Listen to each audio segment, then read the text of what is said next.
Bonjour à toutes et à tous et bienvenue dans cette nouvelle session du 1540, le live RPS QVT. Alors aujourd'hui, j'ai le plaisir d'accueillir Anne-Laure Bélanger puis Clémentine Picory qui sont au cabinet d'avocats à Nantes, c'est ça, Anne-Laure, et elles vont donc nous parler du harcèlement managérial. Donc, je vous laisse vous présenter toutes les deux et puis après, je vais mettre le diaporama en grand pour qu'on suive la présentation. Ok, merci. Bonjour à tous, ravi d'être parmi vous pour ce webinaire. Merci à Sébastien Pomeron et au cabinet Evimeria pour son invitation. Donc, je suis Anne-Laure Bélanger, je suis avocate au sein du barreau de Nantes depuis 2009. J'ai fondé le cabinet La Boétie, qui conseille et assiste les salariés, les représentants du personnel, les syndicats et les CSE. Je suis membre de plusieurs réseaux, de la commission sociale du barreau, du syndicat des avocats de France. Notre démarche est engagée et surtout, nous cherchons à réfléchir, à interroger, chercher autour des notions que nous rencontrons quotidiennement au sein de nos cabinets. Et bonjour à tous, Clémentine Picory. Je suis élève avocate en formation au sein de l'école des avocats du Grand Ouest et en stage au sein du cabinet La Boétie depuis maintenant quelques mois. Et j'ai aussi effectué un stage au sein du service juridique de la CPM pendant plusieurs mois.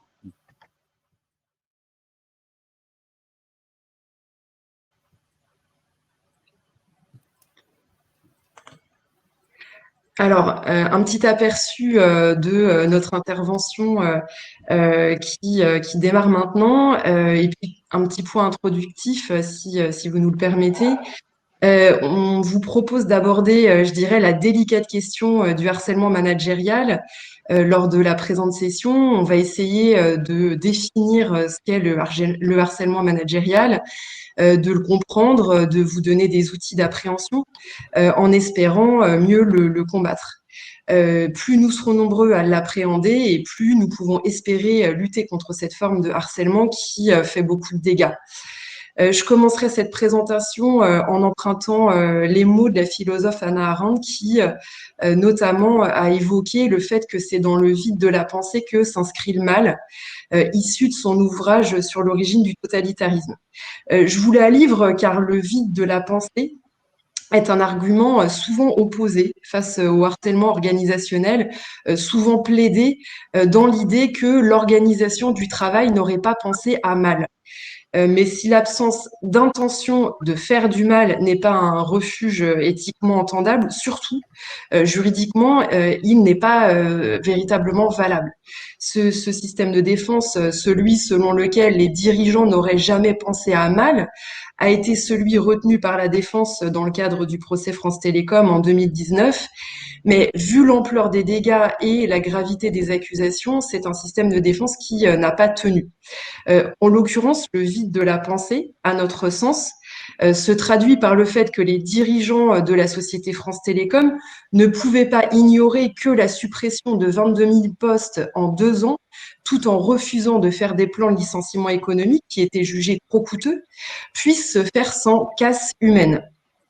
Si nous avons souhaité explorer cette notion aujourd'hui, c'est aussi et surtout car il nous a semblé que tant les salariés que leurs représentants, que les syndicats, que les professionnels de santé, mais aussi les employeurs, les services de ressources humaines et aussi les juges, l'ensemble des acteurs qui travaillent en lien avec cette souffrance font face à ce qui nous semble être une sorte de désarroi. Nous pensons qu'il n'y a pas de fatalité et que nous pouvons ensemble avancer pour mieux prendre en charge le harcèlement managérial et la souffrance qui en découle. Pour entrer un peu plus précisément dans le vif du sujet, un petit rappel historique de la notion du harcèlement managérial, du harcèlement institutionnel. En fait, on se rend compte en cherchant un petit peu que c'est une notion qui n'est pas récente. La Commission consultative des droits de l'homme, citée par le Conseil économique et social dans un avis important des 10 et 11 avril 2001, proposait déjà une typologie retenant l'existence de 3 formes de harcèlement, dont celui de harcèlement institutionnel qui participe d'une stratégie de gestion de l'ensemble du personnel. Il se distingue du harcèlement personnel ou encore du harcèlement horizontal. Il a fallu attendre les séries de suicides qui ont frappé diverses grandes entreprises privées et publiques à partir de 2007. On peut citer notamment pour les plus connus Renault, France Télécom, Peugeot, BNP Paribas, IBM, HSBC, La Poste, EDF, Sodexo, etc., etc., pour que le problème soit propulsé sur le devant de la scène médiatique et contribue à la prise de conscience collective des risques psychosociaux au travail. Mais le chemin est encore long puisque dans les accords nationaux interprofessionnels, les années de 2008 et de 2010 sur le stress au travail, la notion de harcèlement managérial, bien que les années ne soient consacrées qu'au harcèlement, n'apparaît et ne figure absolument pas à cette époque-là. Cette notion a été abordée pour la première fois en réalité par la Chambre sociale de la Cour de cassation dans un arrêt du 10 novembre 2009. Et la Cour de cassation consacre cette notion en indiquant peuvent caractériser un harcèlement moral les méthodes de gestion mises en œuvre par un supérieur hiérarchique. En l'espèce, cet arrêt fait suite à une mise à l'écart d'un salarié au sein de l'organisation dans laquelle il travaillait. Et les faits s'inscrivaient dans un contexte général de soumission du personnel à une pression continuelle caractérisée par des reproches incessants, nous dit la Cour de cassation, des ordres et des contre-ordres ayant pour effet de diviser l'équipe. Et c'est donc pour la première fois que la Cour de cassation prend en compte des aspects collectifs du management qui peuvent avoir des conséquences individuelles sur un salarié donné. Puis, pour la première reconnaissance judiciaire explicite du terme harcèlement managérial institutionnel, en réalité, ça ressort pour la première fois du jugement du tribunal correctionnel de Paris du 20 décembre 2019, le jugement France Télécom, où pour la première fois, on voit apparaître de façon très explicite ces termes-là. En 2009, l'arrêt de la Cour de cassation dont je vous parlais, qui témoigne des méthodes de gestion, il évoquait les méthodes de gestion sans pour autant consacrer la notion de harcèlement moral managérial. C'est donc bien une évolution très significative au travers de l'arrêt France Télécom, du jugement France Télécom, le 20 décembre 2019 dernier. On va vous proposer quelques éléments de définition désormais. Avant d'expliquer plus précisément la notion, il faut donc la définir. En l'occurrence, le harcèlement est défini à la fois dans le Code du travail et dans le Code pénal. Donc, dans le Code du travail, c'est à l'article 1152-1 du Code du travail. Et comme vous pouvez voir affiché à l'écran, aucun salarié ne doit subir les agissements répétés de harcèlement moral qui ont pour objet ou pour effet une dégradation de ses conditions de travail susceptibles de porter atteinte à ses droits et à sa dignité, d'altérer sa santé physique ou mentale ou de compromettre son avenir professionnel. Dans le Code pénal, c'est prévu à l'article 222-33-2.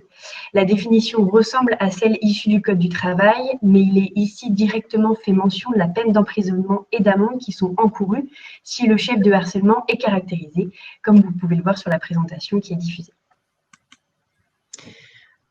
Un petit focus désormais sur l'obligation de santé-sécurité et le harcèlement managérial.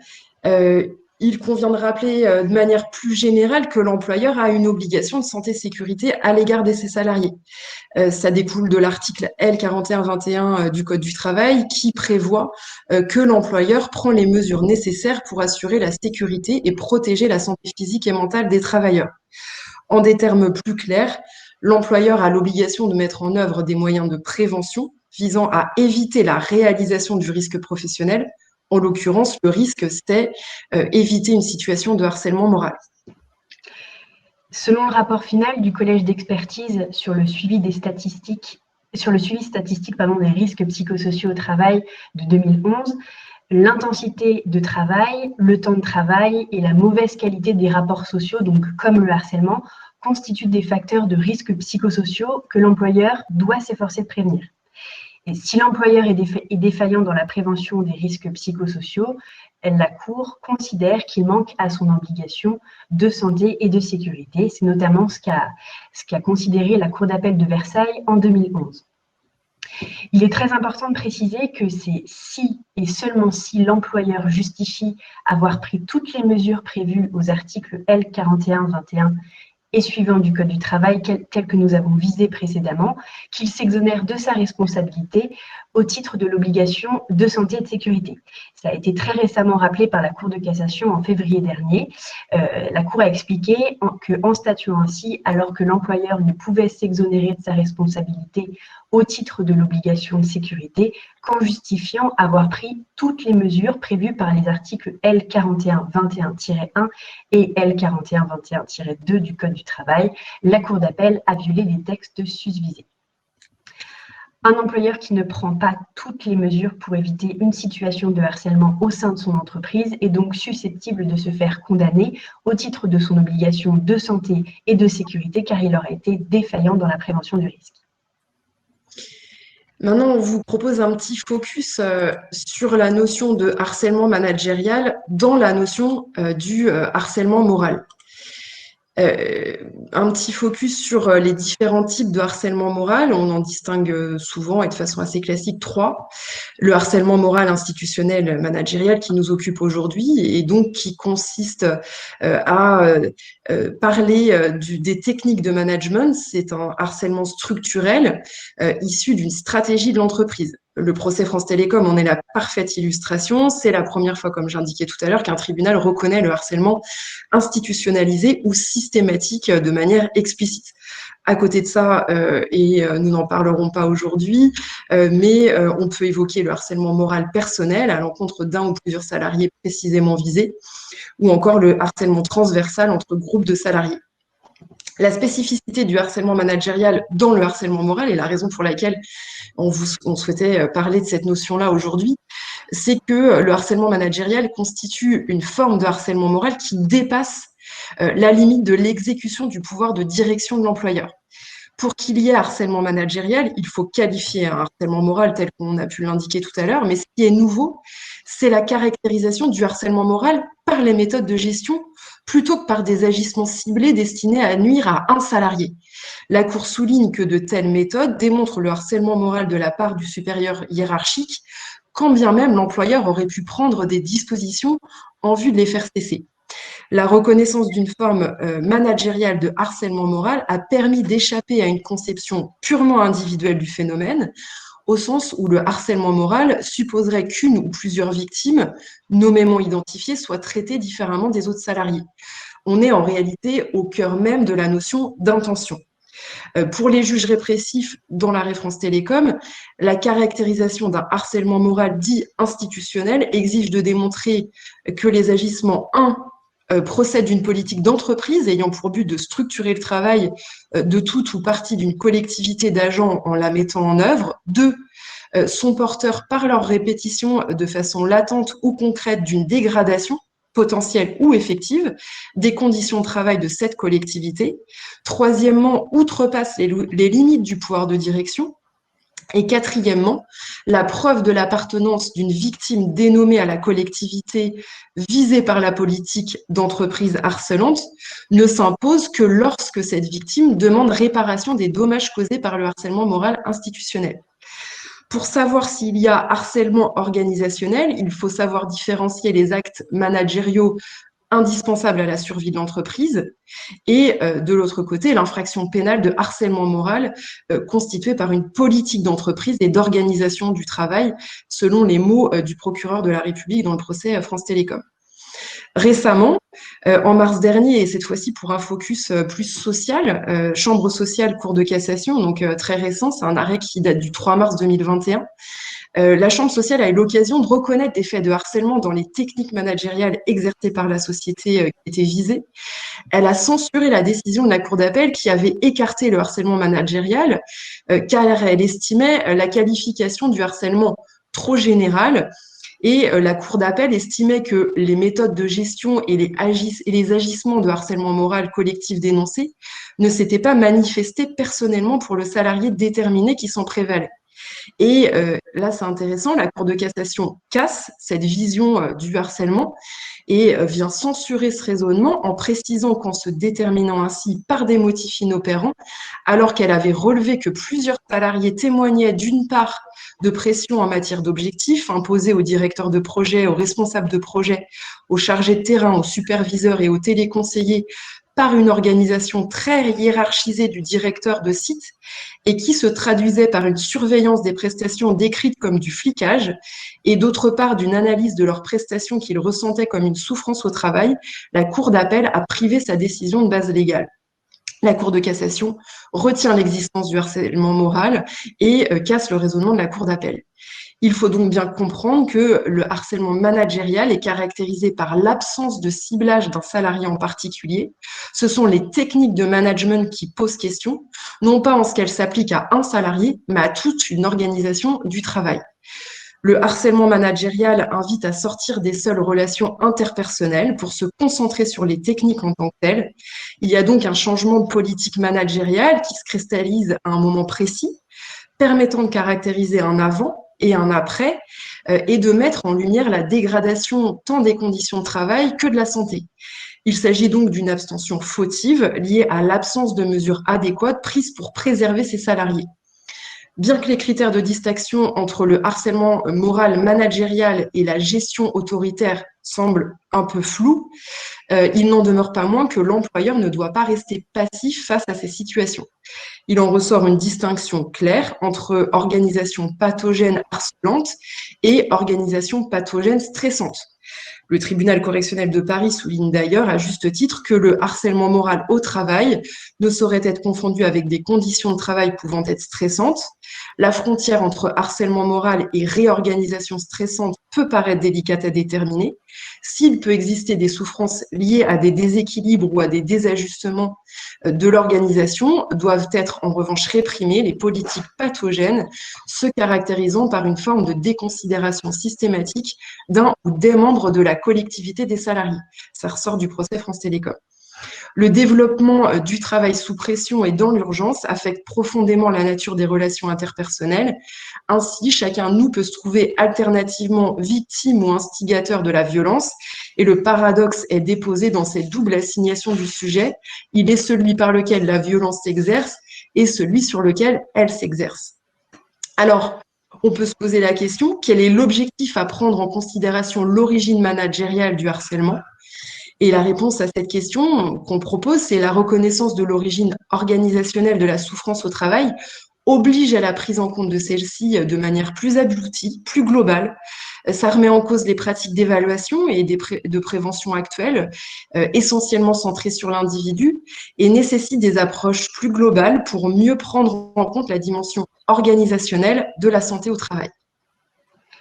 Alors, souvent dans l'imaginaire collectif, on pense que le harcèlement doit nécessairement être volontaire pour être caractérisé. Ce n'est pas complètement faux, étant donné qu'avant l'arrêt du 10 novembre 2009, que nous avons cité au début de la présentation, les juridictions civiles et pénales semblaient systématiquement exiger la preuve d'une intention dolosive pour caractériser le harcèlement. Elle précisait qu'il consistait en une volonté de nuire à la victime. Donc à ce moment-là, il était en quelque sorte inconcevable de qualifier ce délit sans l'intention de nuire. Mais depuis cet arrêt de 2009, le harcèlement moral peut être reconnu sans que l'intention de nuire du salarié au salarié ne soit qualifiée. Pour autant, les juges semblent retenir ce qu'on appelle l'intention malveillante ou l'intention harcelante pour qualifier des faits de harcèlement moral. Alors, qu'est-ce que c'est concrètement ? L'intention malveillante ou harcelante n'est pas nécessairement une intention de nuire. Selon les termes de Patrice Adam, qui est professeur agrégé à la faculté de droit de Nancy, en réalité, l'intention harcelante doit être comprise comme l'accomplissement volontaire d'actes objectivement humiliants, vexatoires, avilissant ou psychologiquement déstabilisant et implique nécessairement une conscience de nuire chez l'auteur des agissements qui sont dénoncés. L'intention harcelante permet de reconnaître une forme managériale du harcèlement moral car par ses actes, l'auteur du harcèlement managérial a conscience et non l'intention de nuire aux salariés. Et donc en fait, sa véritable intention au travers de tout cela, ça peut par exemple être de faire des bénéfices.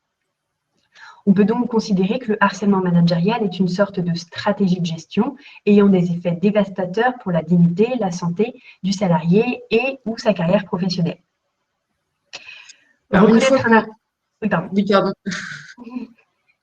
Reconnaître un harcèlement managérial, c'est une chose, mais maintenant, encore faut-il prouver l'existence devant la juridiction prud'homale. Depuis la loi travail, la terminologie est la suivante.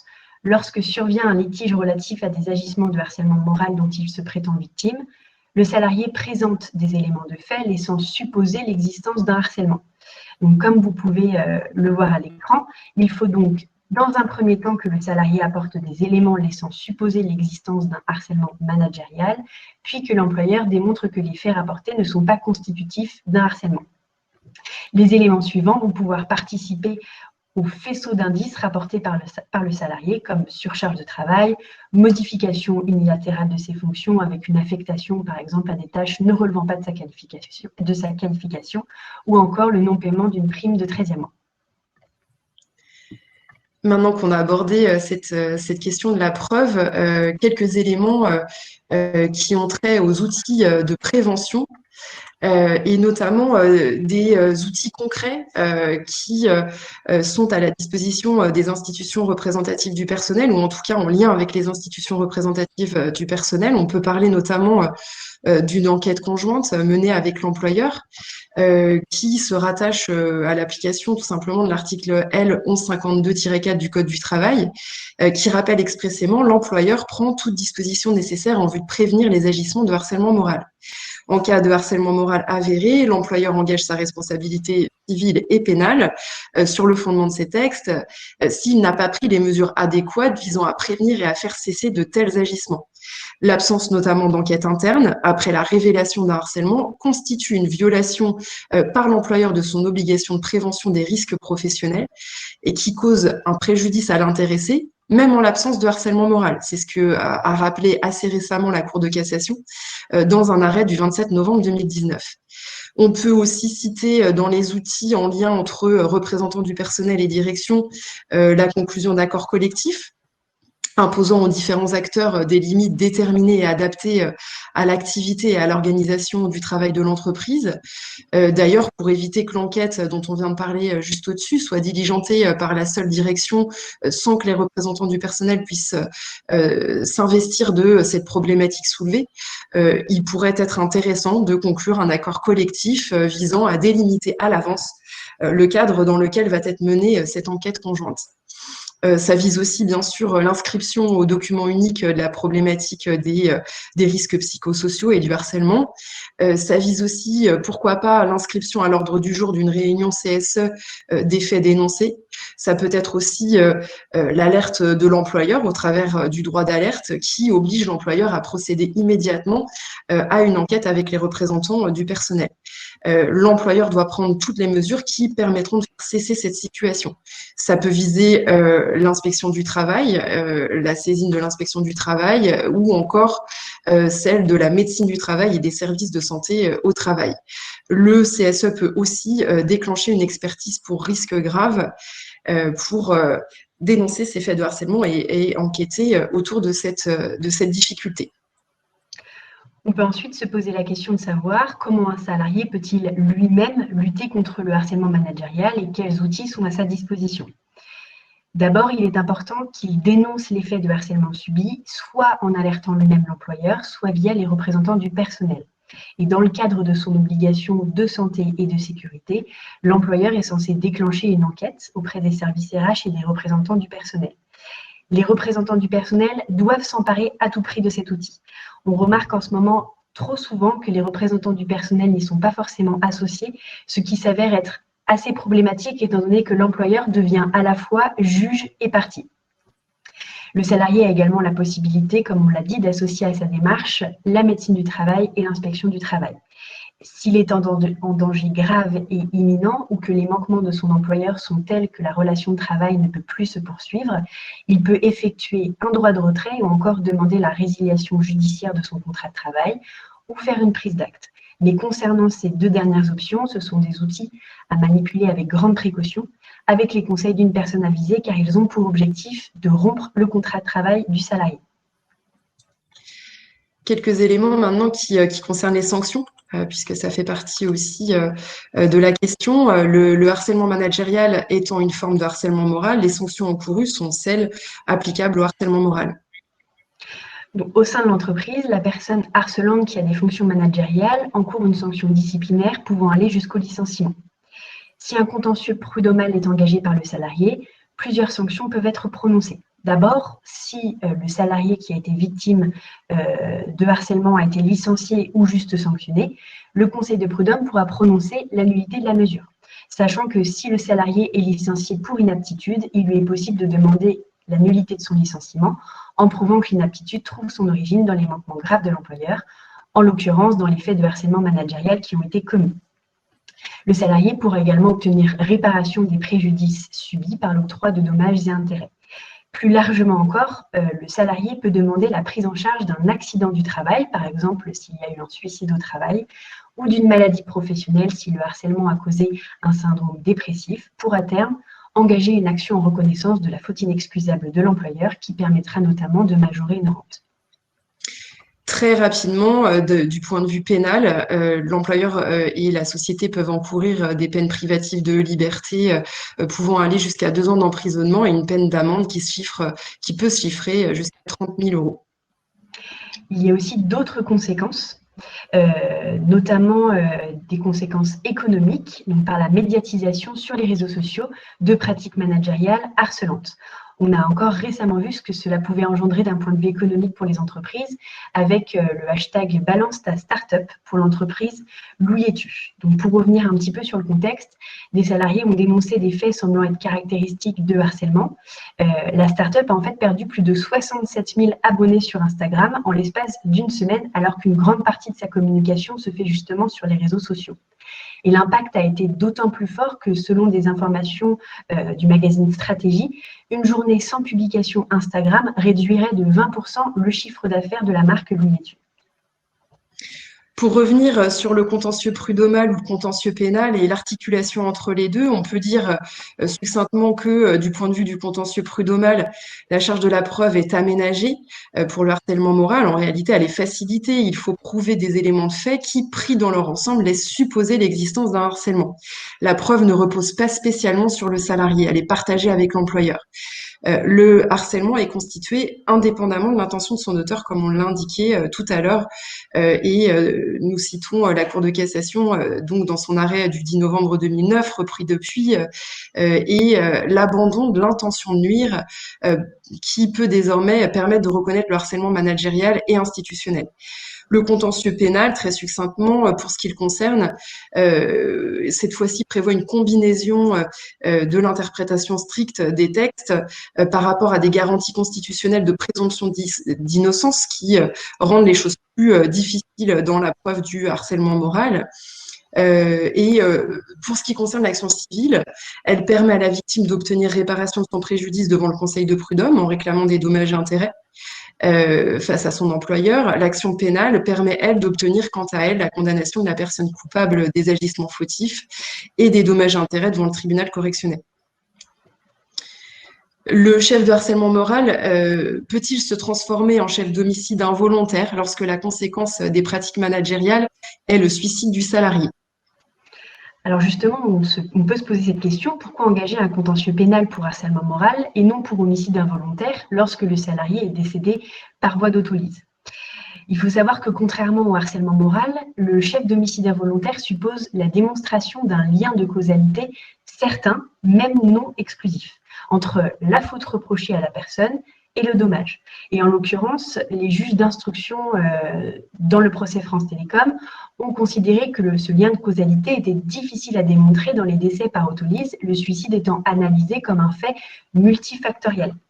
Donc c'est pour ça que le chef d'homicide involontaire n'a pas été retenu, car cela serait revenu à imputer directement le suicide des salariés à ses dirigeants et donc à écarter toutes les causes externes et personnelles qui peuvent exister. On peut aussi se poser la question de est-ce que c'est possible ou pas de condamner quelqu'un sur la mise en danger de la vie d'autrui. Donc concernant la mise en danger de la vie d'autrui, elle est définie par l'article 223-1 du Code pénal et est punie d'1 an d'emprisonnement et de 15 000 € d'amende. Le texte exige la réunion de 2 éléments, à savoir le manquement à une obligation particulière de sécurité et l'exposition à un risque immédiat. La jurisprudence a refusé d'étendre cette infraction à l'obligation de santé et de sécurité qui pèse sur l'employeur et c'est dans ce cadre que, dans l'affaire France Télécom, les juges d'instruction ont prononcé un non-lieu. Et donc, pour conclure, le mot de la fin, les mots de la fin qu'on pourrait invoquer pour terminer cette présentation, je les conclurai et je conclurai ce propos en empruntant les mots de Jean de La Fontaine, qui a été cité dans le procès France Télécom. Ils ne mourraient pas tous, mais tous étaient frappés. Cela nous permet de renvoyer de façon certes un peu glaçante aux dégâts que peuvent causer ces pratiques pathogènes. Sans aller jusqu'au drame du procès France Télécom, il faut être conscient du préjudice causé tant pour le salarié qu'à terme pour l'entreprise. Coût du turnover, des arrêts maladie, de la démotivation. Cela devrait inciter les employeurs à prendre en charge de façon plus sérieuse les risques psychosociaux et la spécificité du harcèlement organisationnel. Éric Benel, le porte-parole d'une organisation syndicale, compare dans l'ouvrage La raison des plus forts la lutte contre le harcèlement managérial aux différents mouvements ouvriers qui ont lutté contre les coups de grisou ou contre l'amiante. La comparaison est intéressante et instructive, à mon sens. Ça confirme le fait qu'il n'y a pas de fatalité et que l'on peut agir contre cela et imaginer des organisations moins pathogènes. Et puis maintenant, on vous propose d'ouvrir le dialogue et de répondre à vos questions et à vos commentaires.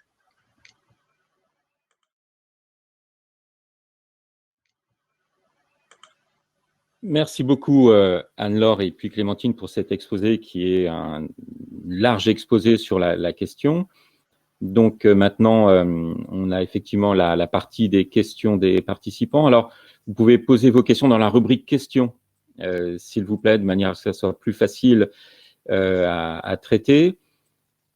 Il y a Pascal qui pose une première question qui est: est-ce que vous rapprochez le management par la peur au harcèlement managérial en fait? Est-ce que manager en faisant peur aux salariés pourrait revenir à commettre du harcèlement managérial?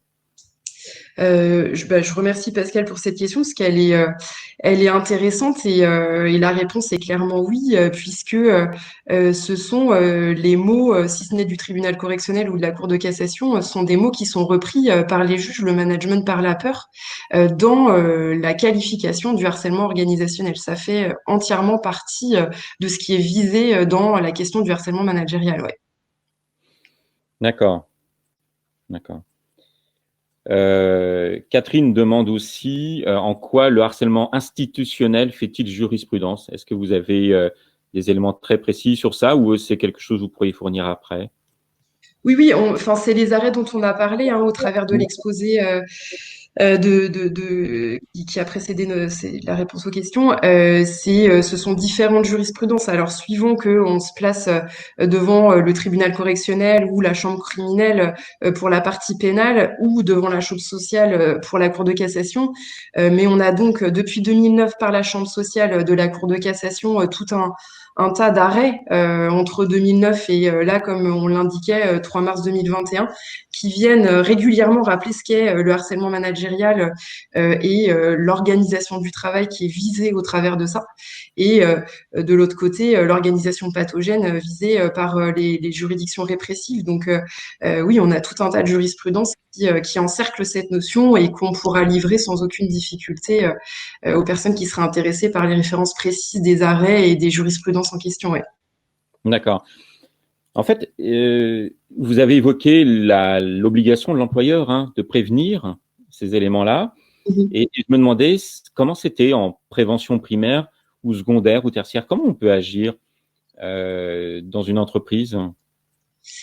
Alors, c'est sûrement pas une partie hyper simple, mais en tout cas, je dirais en premier lieu, c'est un peu les réflexes de base, et puis au-delà d'être des réflexes, c'est aussi les textes qui l'imposent, mais c'est l'établissement du document unique, et c'est bien, conjointement avec les représentants du personnel, conjointement avec la médecine du travail, dans le document unique, dès lors que le harcèlement moral, ou en tout cas les risques psychosociaux sont identifiés comme étant quelque chose de pathogène dans l'entreprise, faire figurer cette difficulté-là au sein du document unique.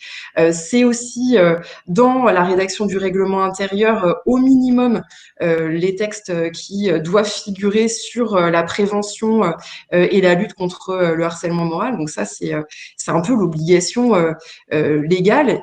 Et puis, on peut citer aussi, parce que maintenant on commence un petit peu à être aguerri et à être informé sur ces questions-là, mais ça peut être la formation notamment des managers de proximité. Alors des managers évidemment, mais des managers de proximité, c'est vrai que moi je trouve que c'est vraiment un niveau hyper intéressant dans l'entreprise parce que des fois ils sont un petit peu pris en étau en fait entre les instructions du management et de la direction qui peuvent être un peu oppressantes, qui peuvent être difficiles en termes d'objectifs à atteindre, etc. Et ce qui va rejaillir sur les salariés est parfois une envie, une volonté de faire pression. Alors c'est pas une volonté de faire pression, mais en tout cas une volonté de bien signifier aux salariés que il faut qu'ils soient efficaces et transmettre du stress, trop de stress au travers des injonctions qui seraient données aux salariés, alors que finalement, en les formant et en les sensibilisant à ce que c'est que de l'injonction contradictoire, des ordres qui ne peuvent pas être atteints, et à tout ce qu'il y a d'anxiogène aussi au travers de cette manière de fonctionner, en les formant mieux, je suis assez convaincue que assez simplement, on pourrait aussi leur permettre de distiller un management moins pathogène. D'accord. Ouais, ouais. Pascal pose aussi une autre question. Il demande en fait, dans le cas d'un harcèlement managérial, comment est-ce que c'est jugé la question de la délégation de responsabilité? Alors, effectivement, on est alors, vraiment juridique, enfin, si on se reporte à quelque chose de très juridique, la délégation de pouvoir, juridiquement, est très sévèrement encadrée. Le juge se méfie de la délégation de pouvoir, justement. C'est vraiment une vérification hyper exhaustive de ce que le manager auquel on a délégué le pouvoir d'encadrer le personnel avait parfaitement conscience de la responsabilité qu'il endossait, était payé suffisamment ou précisément pour ces fonctions-là. Donc, le cadre de la délégation de pouvoir, et pour qu'une délégation de pouvoir soit valable, le juge va vérifier avec la plus grande minutie que le salarié, même s'il a signé une délégation de pouvoir, le juge se donne cette responsabilité de vérifier que les conditions légales de la délégation de pouvoir sont bien remplies. Il ne va pas se contenter de vérifier qu'une personne aurait signé une délégation de pouvoir. Donc, il y a quand même une vérification de ce côté-là. Et puis, je pense au procès France Télécom, par exemple, Didier Lombard, enfin, en tout cas, les dirigeants ont comparu en personne. C'est bien eux qui sont venus répondre très directement des faits de harcèlement moral. Donc, la délégation a ses limites, en fait. C'est quand même bien l'entreprise qui doit répondre de tout ça. Cela étant, un manager dont il serait établi qu'il a très clairement harcelé ou il a mis en place des techniques harcelantes envers le personnel pourrait être inquiété et ça peut même, enfin c'est vrai que maintenant on entend quand même beaucoup parler d'enquête interne, mais si l'enquête interne permet d'établir que cette personne-là a harcelé les équipes de travail, ça peut aller jusqu'à son licenciement. Donc il y a quand même une notion de délégation, mais in fine c'est quand même bien l'employeur qui est responsable de ce que des actes des managers dans la société. Ouais, c'est ça, on délègue du pouvoir, mais pas la responsabilité. On reste dans le pouvoir, mais on garde la responsabilité quand même en tant qu'employeur. En tant qu'employeur, c'est clair, c'est face à l'employeur. C'est vrai qu'il y a pas mal de personnes qui viennent nous voir en nous disant, c'est en visant un tel ou quoi que ce soit, mais en réalité, voilà. Et souvent, c'est ce qu'on leur amène, c'est ce sur quoi on les invite à réfléchir, parce que juridiquement, c'est quand même bien la société qui va venir répondre, notamment en matière sociale. C'est quand même bien la société qui va venir répondre pour les faits de harcèlement et pour l'organisation défaillante. C'est quand même bien l'employeur qui va venir répondre de tout ça. D'accord. Sur le fait de caractériser le harcèlement, qui définit, imaginons dans une entreprise, il y a un salarié qui se plaint de harcèlement, qui va définir que c'est du harcèlement? Est-ce que ça va être fait par quelqu'un de l'entreprise? Auquel cas, on peut peut-être penser qu'il y a un parti pris, ou est-ce que ça doit être fait par quelqu'un de l'extérieur? Finalement, qui dit à un moment donné, oui, c'est du harcèlement, et je vais mettre une sanction disciplinaire ou je vais mettre quelque chose en place?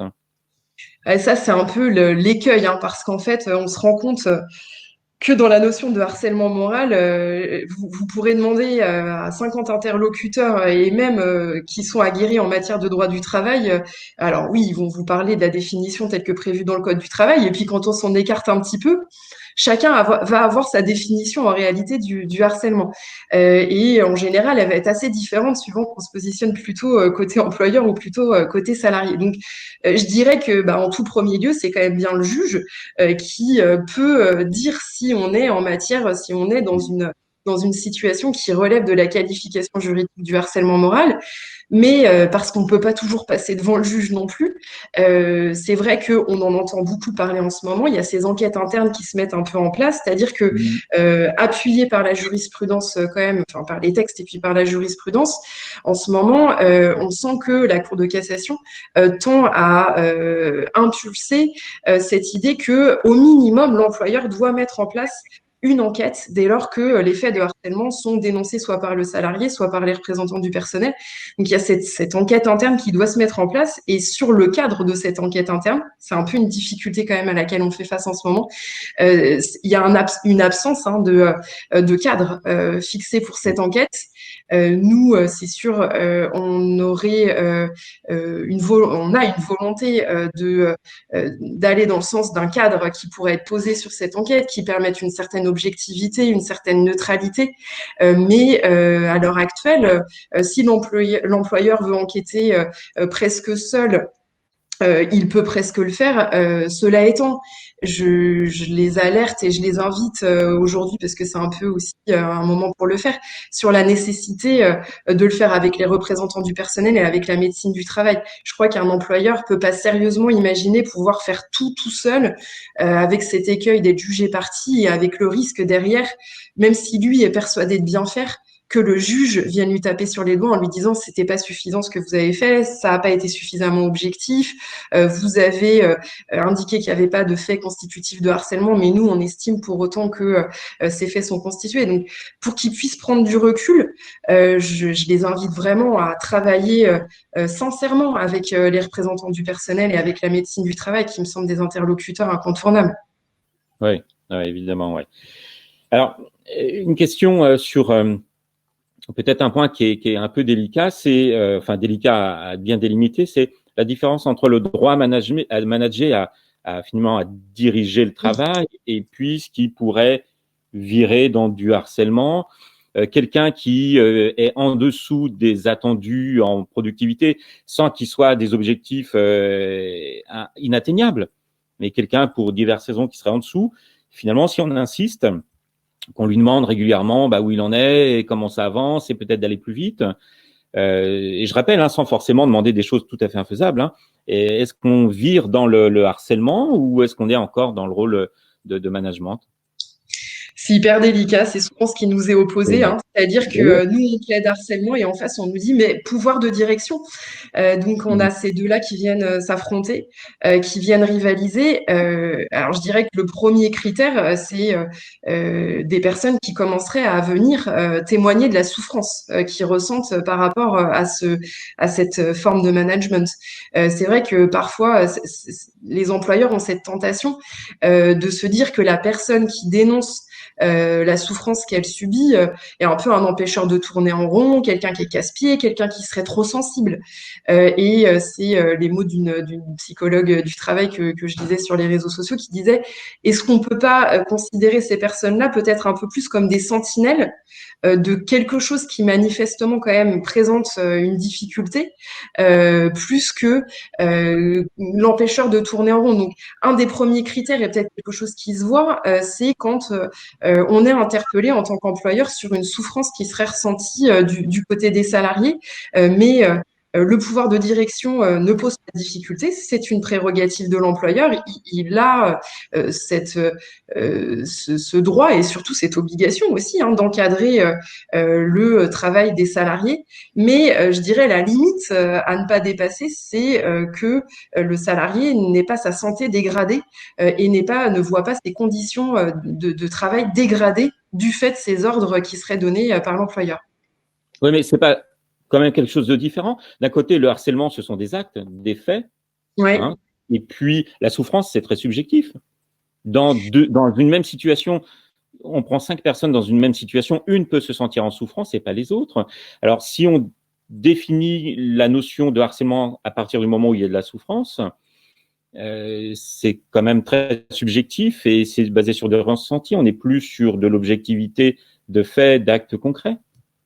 Si on va aller chercher objectivement, c'est-à-dire que la souffrance dont témoigne le salarié, si on se penche sur la qualification juridique, hein, c'est bien, on va bien chercher la souffrance du salarié, la détérioration de la relation de travail ou la détérioration de son état de santé, qu'on va lui demander de prouver objectivement. C'est-à-dire que, vous le savez, Sébastien, puisque j'imagine qu'on vous a demandé d'établir des certificats dans ce genre de circonstances, on vous demande d'établir des diagnostics. Donc, c'est pas juste. Alors, ça dépend où on se situe dans l'échelle ou le moment où le salarié va dénoncer cette souffrance, mais on va demander quand même au salarié des éléments concrets qui concernent cette souffrance. Donc, on a bien des éléments objectifs. C'est pas complètement impalpable. Alors, bien sûr. Il y a des salariés qui vont réagir plus vite que d'autres. Il y a des salariés un peu warriors, un peu des rocs qui résistent à tout. Et puis il y a des salariés plus sensibles qui résistent un peu moins bien, mais pour autant, la souffrance, si toutefois elle est attestée par des psychologues du travail, par des médecins, par le fait que la personne ait dû subir un traitement médicamenteux alors qu'elle en avait jamais subi auparavant, c'est quand même un bon élément. Et donc, on va pas vraiment se poser la question. Et moi, ça me permet aussi, je trouve, de voir les choses de façon plus simple. On se pose pas vraiment la question de savoir si cette personne-là est trop sensible ou pas assez sensible. Non, c'est de toute façon, l'organisation du travail ne doit pas avoir pour conséquence qu'une personne ne dorme plus la nuit et soit sous traitement ou traitement médicamenteux, alors que jamais dans sa vie auparavant, elle n'avait eu besoin de prendre un traitement médicamenteux. Donc, on a quand même bien des éléments objectifs qui nous permettent d'avoir des repères solides dans cette matière-là. Et là, du coup, on est sur la question de la souffrance au travail qui n'est pas forcément du harcèlement. Alors ça, c'est une question qui est un peu récurrente, effectivement. Donc le harcèlement, mais ça ne nie pas la question de la souffrance au travail, mais elle n'est pas forcément la conséquence d'actes de harcèlement clairement établis. Ça peut être... Non. Mais dans ces cas-là, ça ne sera pas juridiquement sanctionné. Alors, à voir quand même sur le terrain de l'obligation de santé et sécurité. Là, pour le coup, on bascule vraiment sur l'obligation. Alors, avant, on disait c'est une obligation de résultat, et maintenant, on serait plutôt sur l'idée d'une obligation de moyens renforcés. Donc là, on est bien dans l'idée de s'il y a souffrance, ça veut dire que l'employeur a échoué de toute façon à son obligation de santé et sécurité. Et là, on ne va pas rechercher l'idée d'actes répétitifs tel qu'on va le rechercher dans le harcèlement moral. Mais je dirais, il y a ce premier niveau et qui peut déjà être extrêmement dommageable pour une entreprise. Un licenciement pour inaptitude, alors que le salarié aurait alerté de la souffrance qu'il subit, et en dehors de la question de savoir si il y a eu des actes de harcèlement, mais le simple fait qu'il ait alerté, qu'il soit en souffrance, attesté par des éléments médicaux objectifs, peut engendrer une condamnation. Un licenciement pour inaptitude qui viendrait s'inscrire dans ce cadre-là peut faire l'objet d'une condamnation imputable à l'employeur parce que il aurait manqué à son obligation de santé et sécurité. Donc, on a ce premier niveau-là. Et puis après, mais sans aller rechercher l'intention, pour moi, c'est quand même assez important, sans aller rechercher l'intention de nuire. Souvent, c'est ce qu'on nous plaide en face. J'avais pas l'intention de nuire, mais c'est pas ce qu'on cherche en matière de harcèlement. Il n'y a pas besoin d'intention de nuire. Le simple fait prendre d'aller sur la thématique des ordres et des contre-ordres, des injonctions contradictoires, en tout cas d'actes d'avertissement pour des faits iniques, dans la perspective de ternir la relation de travail. Je suis assez convaincue que la plupart des managers se sont pas dit j'ai cette intention de nuire aux salariés. Mais par contre, il faut bien avoir conscience que quand on prend plusieurs avertissements dans un temps très rapproché à l'encontre d'un salarié, non seulement en général, ça a quand même, c'est plutôt contre-productif, mais surtout là, on peut rentrer très clairement dans cette qualification du harcèlement moral. Ça va plus loin que la simple obligation de santé et sécurité, et on va cette fois-ci sur la thématique du harcèlement moral. Oui, en fait, il ne suffit pas d'avoir une bonne intention pour que l'intention soit bonne, et l'enfer est pavé de bonnes intentions.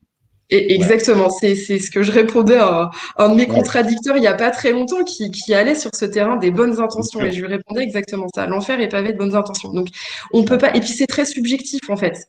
Oui. Donc pour sortir de cette subjectivité, il y a quand même un certain nombre d'outils qui nous permettent, mais ça demande quand même aussi une bonne lucidité et de pas se cacher derrière son petit doigt, de sortir un peu des dénis. Et c'était un peu l'objectif aussi du webinaire d'aujourd'hui, de sortir un peu de ce déni collectif autour de ces notions-là pour…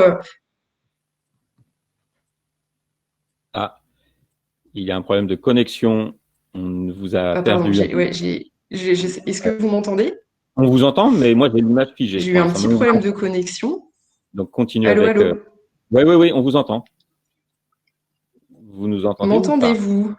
Oui. Clémentine, vous pouvez lui laisser un SMS. Si, ça revient, c'est bon. Je vous vois bouger. Allô? Vous nous entendez? Nous, on vous entend. Je ne sais pas si je suis la seule à avoir ce problème de connexion. Oui, on vous entend. Allô? Allez sur le chat éventuellement, mais si vous n'entendez pas… Bon, en fait, on va récupérer Anne-Laure tout de suite. Il y avait Xavier avec une blague, une nouvelle question qui arrivait. Ah si, la question de la mise au placard, est-ce que ça peut entrer? Anne-Laure, c'est bon? Je suis de retour, je suis désolée, voilà. J'ai disparu. Mais en fait, on vous entendait toujours, mais vous ne nous entendiez pas. Ok, je vous vois, je vous entends, tout va bien. Super, très bien. Alors, il y a une question de Joanne André qui nous dit, est-ce que la mise au placard peut entrer dans la définition du harcèlement managérial? Oui, oui, la mise au placard. Alors ça suffira peut-être pas en soi la mise au placard. Et puis surtout, il faudra la qualifier juridiquement par des actes objectifs. Hein. Qu'est-ce qu'on vient mettre derrière cette mise au placard? Oui, souvent, la baisse de l'activité qu'on donne à la personne, le détachement d'un niveau inférieur, etc. Oui, voilà, c'est ça. Souvent, ça va se traduire par une baisse de ses qualifications, mais sans pour autant lui faire signer d'avenant ou quoi que ce soit. Mais en tout cas, une baisse de ses qualifications, une baisse de ses tâches. Donc, elle va pouvoir le prouver au travers d'une boîte mail qui était surchargée et puis qui d'un seul coup se retrouve totalement vide, d'une fiche de poste qui subitement évolue, qui se retrouve avec des pages et des pages de missions et puis qui d'un seul coup se réduisent à peau de chagrin. Donc, la mise au placard par des faits objectifs, là j'ai brossé vraiment avec quelques petits éléments d'exemple, mais oui, la mise au placard peut totalement faire partie des symptômes du harcèlement managérial. Ouais. D'accord. Alors, j'ai une question en fait. Enfin, j'ai deux questions qui peuvent suivre. La première est sous forme d'une question-remarque. Finalement, il n'est pas nécessaire qu'il y ait des dommages chez le salarié pour qu'il y ait du harcèlement. C'est-à-dire que le harcèlement, ce sont des actes, des choses que l'on fait et ça produit de la souffrance ou pas de la souffrance. Mais on peut être dans une prévention primaire du harcèlement en disant, voilà, ces actes-là sont quand même des comportements hostiles, par exemple. Ça constitue en soi du harcèlement, même si aujourd'hui, je suis pas déprimé. Non, pour vraiment entrer dans la notion d'harcèlement moral, il y a vraiment ces deux aspects-là, hein, ces deux pôles-là. C'est des actes qui ont pour effet de dégrader la relation de travail ou l'état de santé du salarié. Donc, il faut des conséquences. Je dirais, on est sur l'obligation de santé-sécurité sans conséquences, mais si on parle de conséquences, on est bien sur l'idée quand même de conséquences, de dommages. Moi, je le sens quand même un peu sous cette notion, quand on parle de harcèlement moral. Donc, il faut qu'il y ait des dommages psychologiques chez le salarié pour qu'il y ait harcèlement. Oui, concrètement, oui. Celui qui encaisse, finalement, on n'est pas dans le harcèlement. Non, c'est quelqu'un qui encaisse. C'est un juridique quand même. Alors, non, parce que on est sur le terrain de l'obligation santé-sécurité, où là, on va pas aller rechercher la question de savoir si la souffrance est avérée ou non. Mais par contre, si on veut entrer dans la qualification juridique du harcèlement moral, on va quand même aller rechercher la preuve de la démonstration d'une détérioration soit de la relation de travail, soit de l'état de santé. D'accord, mais la détérioration de la relation de travail n'est pas forcément une détérioration de l'état de santé de la personne. C'est la qualité de la relation de travail qui baisse. Ouais. Concrètement, dans notre quotidien, ce qu'on va aller rechercher, c'est la détérioration de l'état de santé. C'est la façon la plus objective de prouver le harcèlement moral. C'est systématiquement, quand une personne vient nous voir au cabinet, si elle veut aborder le dossier sous la thématique et sous l'angle du harcèlement moral, on va lui demander les certificats, les arrêts de travail, on va lui demander les éléments médicaux qu'elle a à son dossier. Ouais. Anne demandait à un moment donné si on n'arrive plus à encaisser. Là, du coup, il y a les dommages psychologiques et on est vraiment avec tous les outils, tous les atouts pour pouvoir démontrer le harcèlement. Alors, si on n'arrive plus à encaisser, je dirais le premier réflexe, mais ça, Sébastien, c'est plus vous qui intervenez dans ces cas-là. C'est un peu le moment de la décompensation, le moment du début des arrêts maladie et souvent le moment où le suivi va se mettre en place. Et puis, c'est encore un grade au-dessus de se dire, est-ce que j'ai envie de faire entendre ma voix en justice? C'est encore autre chose, quoi. C'est encore une autre démarche. Il y a le moment de la décompensation, le moment où on commence à prendre soin de soi et on prend conscience de tout ça. Et puis le moment où pas, il y a plein de gens qui vont pas le faire. Qui n'iront pas demander réparation de tout ça devant des juridictions. Et des fois, c'est souhaitable de ne pas y aller. C'est-à-dire que des fois, ça fait plus de mal d'y aller que de ne pas y aller. Ouais. Nous, franchement, on fait très attention et c'est pour ça qu'on essaye de bosser beaucoup avec vous, avec les psychos du travail aussi. On fait très attention à ce que le dossier soit hyper solide, à ce que la personne soit parfaitement au clair avec ses intentions dans cette envie de faire justice, parce que entre son sentiment et derrière ce qui l'attend dans le cadre d'un débat judiciaire, on sait que ça peut être difficile. Donc c'est vraiment un accompagnement serré avec elle. On est vraiment proche d'elle pour se poser la question vraiment en toute honnêteté de se dire il y a les éléments, il n'y a pas les éléments. Et puis même s'il y a les éléments, est-ce que c'est la source de réparation qui est la plus adéquate au vu de ce dont vous avez besoin? Alors ça m'amène une question, parce qu'après, il y en a une qui est posée. Vous dites la source de réparation, en fait, le droit, la justice est là pour faire respecter des modes de fonctionnement et de sanctionner ceux qui dévient ces modes de fonctionnement-là. Est-ce qu'elle est faite pour réparer on voit dans d'autres types d'affaires où les victimes, les plaignantes mettent en avant des souffrances vécues et puis finalement, la sanction vient pas réparer la souffrance, ça vient participer, mais des fois on voit des victimes qui ont les auteurs des souffrances qui sont condamnés et ça ne répare pas chez la personne. Elle reste quand même avec une partie de sa souffrance. Oui, ok, je pense que je vois ce que vous voulez dire. C'est-à-dire que bien qu'il y ait une réparation, la personne finalement n'aura pas le sentiment d'avoir été réparée dans le préjudice qu'elle estime avoir subi, mais c'est toute la limite d'une procédure judiciaire. Sébastien, je crois qu'on vous perd un peu. Ah bon? Non, on vous voit plus, je crois. Ou c'est peut-être, bon. mais on vous entend. En tout état de cause, c'est toute la limite du débat judiciaire, c'est-à-dire que c'est ce sur quoi on interpelle aussi nos clients en leur disant attention, en lançant cette action, nous, en tant qu'avocats, on est là pour obtenir réparation sur un terrain financier quasiment en fait. Hein. Donc, certes. Il y aura aussi les mots qui seront utilisés par les juges sur cette réparation, mais globalement, ça sera quand même une réparation pécuniaire. Le précium doloris, hein, ça fait débat depuis des centaines d'années, c'est le prix de la douleur en fait. Est-ce qu'on peut réparer la douleur par l'argent et par l'octroi d'indemnités? Ça, c'est une vraie question. Moi, je pense que c'est une forme de réparation qui est complètement. Sinon, j'aurais pas fait ce métier-là.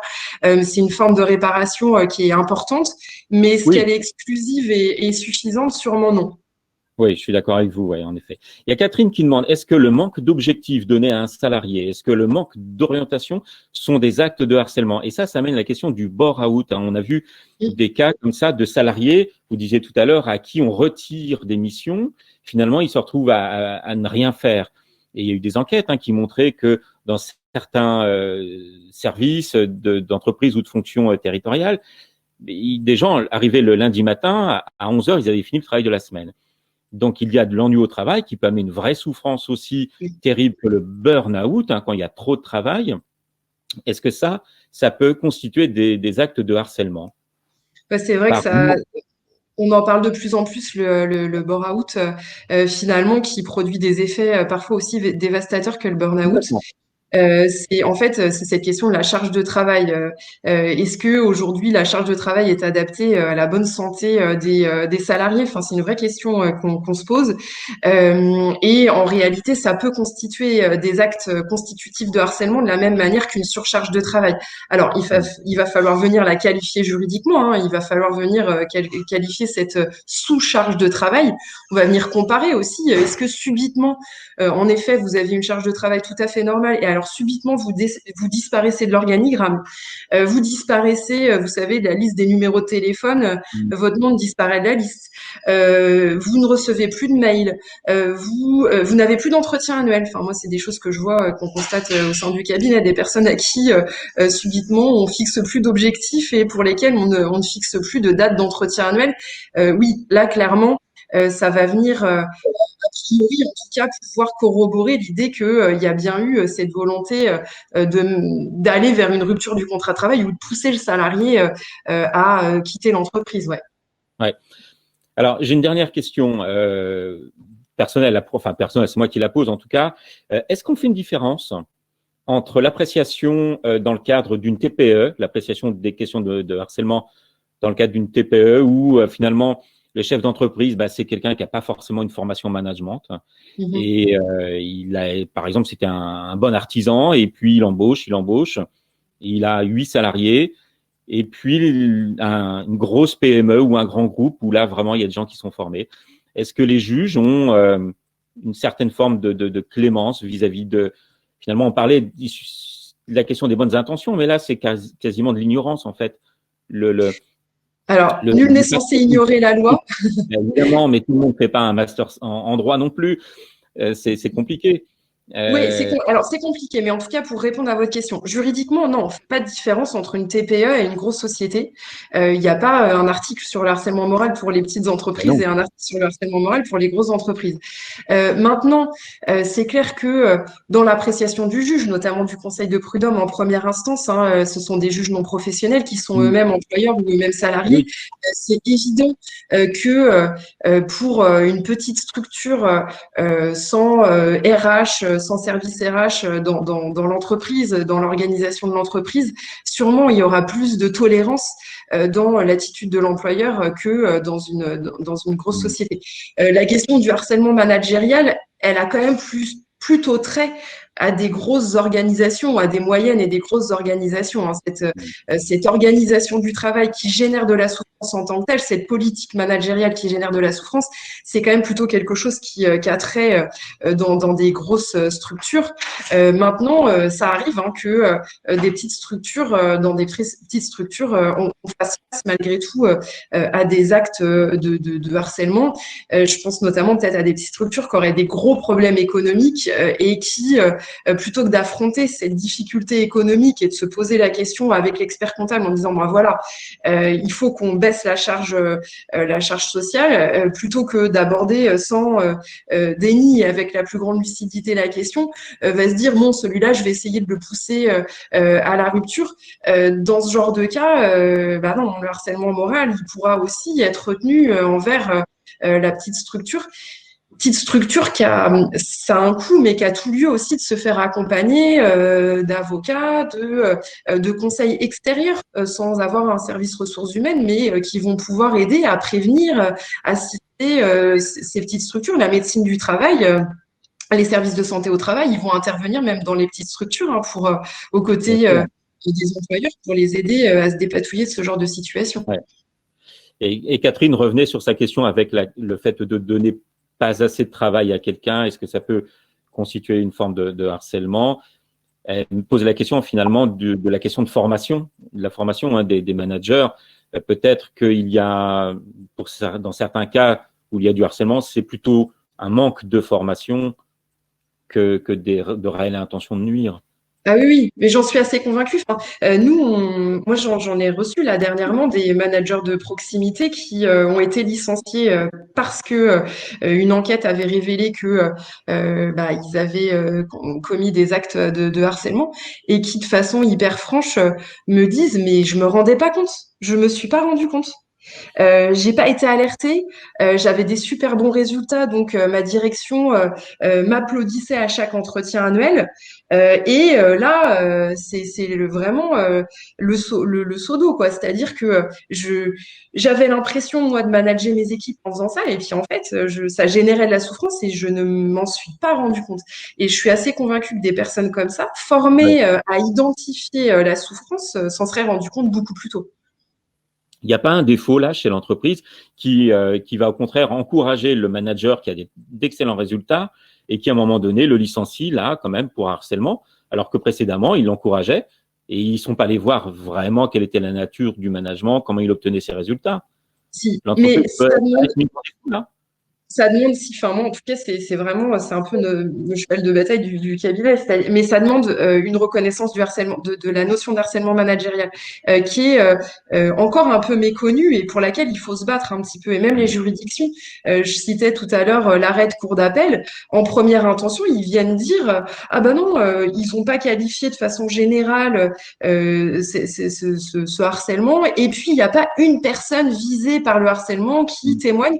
Donc, on a quand même bien cette manière de faire des juridictions qui, globalement, ne reconnaissent pas toujours à sa juste valeur la notion de harcèlement managérial. Donc, pour sanctionner une entreprise, alors que le manager s'est avéré, ressort de l'enquête, qu'il a employé des mots trop difficiles, etc., envers les salariés, mais renvoyer aussi de l'autre côté à l'employeur qui a toléré, en quelque sorte, voire même justifié, voire même autorisé Ouais. impulser cette manière de faire.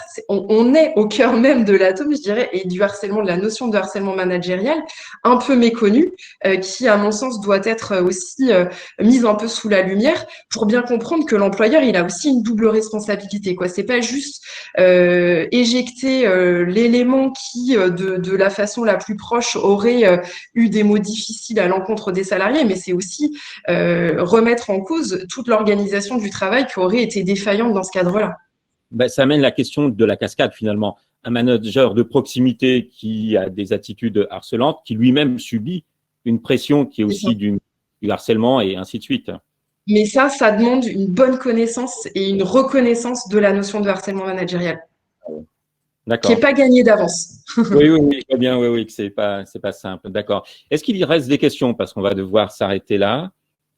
Parmi les participants, je vais sur le chat. Est-ce que vous avez encore une question à poser à Anne-Laure? Non, pas d'autres questions? Bon, écoutez, merci beaucoup Clémentine pour cet exposé et Anne-Laure pour l'exposé et puis les réponses aux questions des participants. Et puis, au plaisir de se retrouver pour une autre session, peut-être sur un autre thème. Bah, pourquoi pas, avec plaisir. C'est hyper intéressant pour nous de se retrouver et de livrer et de vous donner un peu le résultat de nos recherches sur ces éléments-là. On essaye de combiner ce qu'on constate dans notre cabinet et puis de nos réseaux de réflexion aussi, de venir enrichir un peu avec ces réseaux ce qu'on peut dire de certaines notions à l'heure actuelle. Enfin, nous, ça nous a passionnés en tout cas de préparer ce thème-là. Je crois que Clémentine s'était partagée. Oui, vraiment partagé. Ouais, bah écoutez, moi en tout cas, et je crois que les participants le mettent dans le chat aussi, ça les a eux aussi passionnés de vous écouter, de participer à cette discussion. Merci beaucoup. Au revoir. Merci à vous. Au revoir. Merci à vous. Au revoir. Merci pour votre invitation. Au revoir.